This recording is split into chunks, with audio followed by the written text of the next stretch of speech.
Hello, my name is Luis Guillermo Aburto Pineda, and I'm recording this video because I want to share my experience about this month that I have been reading 4 chapters of a quite interesting topic that is not just to get a grade, it's because it's part of our formation as teachers to know, to understand all these authors like Bloom, Berner, Piaget, and the description of acquisition of a first language, the multilingualism, the development of linguistics, the different components that have to do with all these aspects of learning a language, and apply linguistics in general, all those that have to do with social linguistics, ethno-linguistics, etc. I wanted to start describing the taxonomy of learners' errors from Dulay, Bert, and Krashen. I'm a real fan of Krashen, and I really agree with most of his theory. It is so important to identify what the problems are when students make mistakes in the classroom.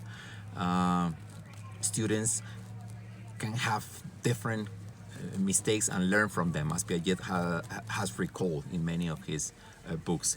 I understand the differences between acquisition, or the first L1 acquisition versus L2 learning. I identify the sources, the succeed when we are acquiring a language in a natural way versus the difficulties that we can experience with our students and that we have done by ourselves when we learn the first language.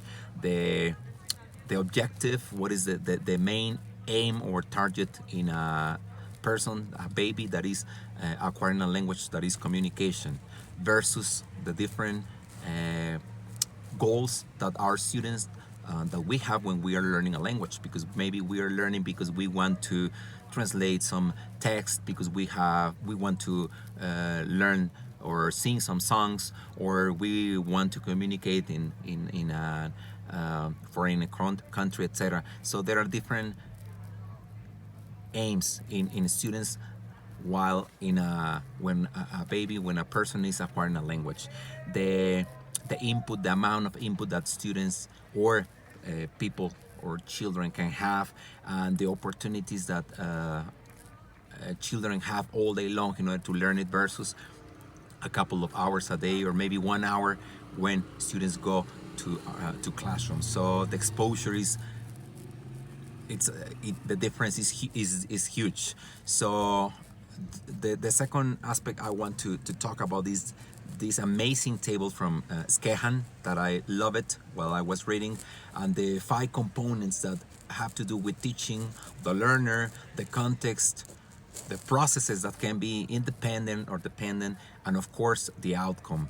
What is that outcome, and how to identify what would be the problems during the process, if the resources are correct, if the method is fine, if the students is high or low motivated, etc. I want to talk about the bilingualism versus the multilingualism, as the video that you just shared about a person that I'm not sure if he's coming from South America and living in the United States. What's the exposure that a child has when he's going to school versus the parents that stay at home all day long, and they have almost no exposure, scant exposure, while they are living in a normal life. I was attracted to the different models from social lingualism, cognitive model, etc. I want to highlight the difference between the acquiring and learning a language. This would be like my last participation, and I consider that we as teachers, our duty is to make students or make our learners acquire rather than learn a language. So we need to set up the conditions in a classroom in order to have a natural environment, a natural way of learning. I love that students, or that we can encourage or that we can push our students in order to have high motivation while they are going to school. So the monitor model as like crashing on the five main hypothesis is something that I consider really, really useful in everybody's life. That would be all. Thank you very much. Bye bye.